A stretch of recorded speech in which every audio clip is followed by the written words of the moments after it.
Gußrohrverbindungen gestern, Gußrohrverbindungen heute. Gestern, ich wollte nicht sagen früher, man findet diese Verbindungen heute noch, aber wie gesagt, es wird nicht mehr so gehandhabt.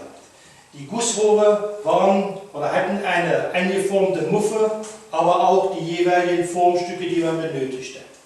Man hat die Formstücke oder das Gußrohr in die Muffe gesteckt, dann hat man die Muffe mit Hanfstrick, da hat man Hanfstrick eingebracht und darauf kam Bleiwolle, die wurde verstemmt und so hatte man eine dichte Verbindung hergestellt. Heute sind die Gußrohre, es ist Meterware und die Gußrohre werden, ich habe es hier einmal angeschrieben, mit einem Rapidverbinder, er hat eine Lippendichtung, das ist eine Profilschelle. Oder den CV-Verbinder, das ist eine Dichtmanschette, wie gesagt, und hat eine Spannhülse.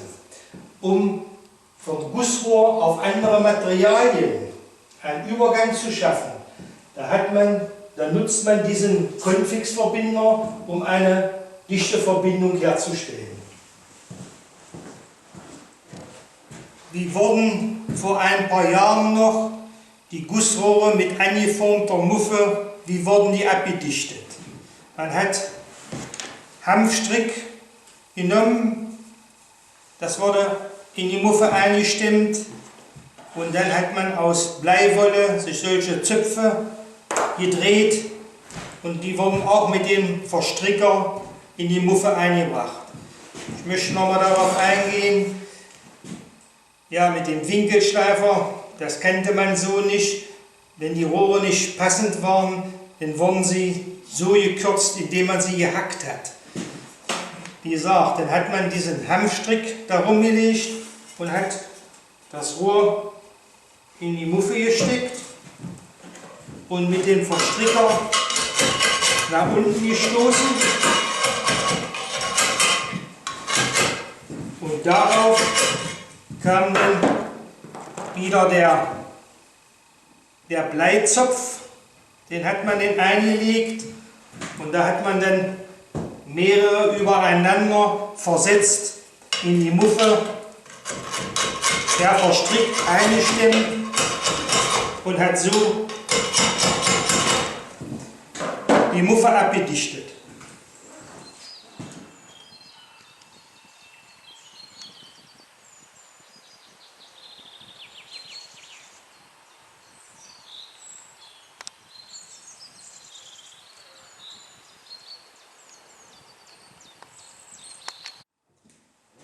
Ich habe 2 Lagen Hanfstrick eingestimmt, versetzt und mehrere Lagen Bleiwolle eingestimmt, versetzt und werde mit dem Hammer und dem Verstricker es verstemmt und habe so eine 100% dichte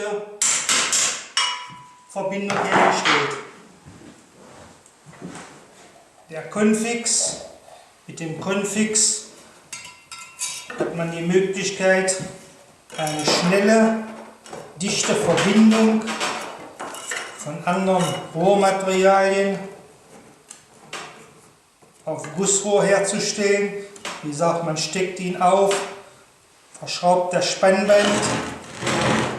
Der Konfix hat eine Sollbruchstelle, man kann dieses Gummiteil rausreißen und wie gesagt die Rohre ineinander stecken.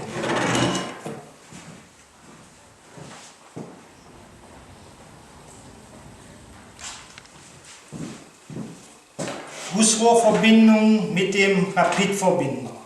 Der Rapidverbinder ist eine Profilschelle, er hat Lippendichtungen und in der Mitte einen Steg. Da schiebt man die Rohre gegen, so kann der Schall nicht übertragen werden. Wichtig ist, dass die Rohre rechtwinklig getrennt werden, ansonsten bekommt man die Verbindung nicht dicht. Den Verbinder aufstecken, immer die Spannschraube nach oben, Formstücke, Rohre ausrichten und danach erst den Verbinder anziehen, zusammenziehen. Der CV-Verbinder hat eine Spannhülse und eine Dichtmanschette. In der Dichtmanschette ist in der Mitte auch ein Distanzring eingearbeitet. So können die Rohre nicht aneinander stoßen und der Schall kann nicht übertragen werden. Der CV-Verbinder wird oft genutzt, wenn alte Gußrohre verbunden werden oder es werden Formteile, Formstücke in eine bestehende Leitung eingebaut. Da nutzt man in den meisten Fällen den CV-Verbinder. Wie gesagt, zusammengesteckt, Spannhülse drüber, ausgerichtet und wie gesagt, jetzt können wir eine verschrauben und haben eine dichte Verbindung hergestellt. Anhand dieser Bezeichnungen ist es möglich zu erkennen, für welchen Verwendungszweck die Rohre gefertigt wurden.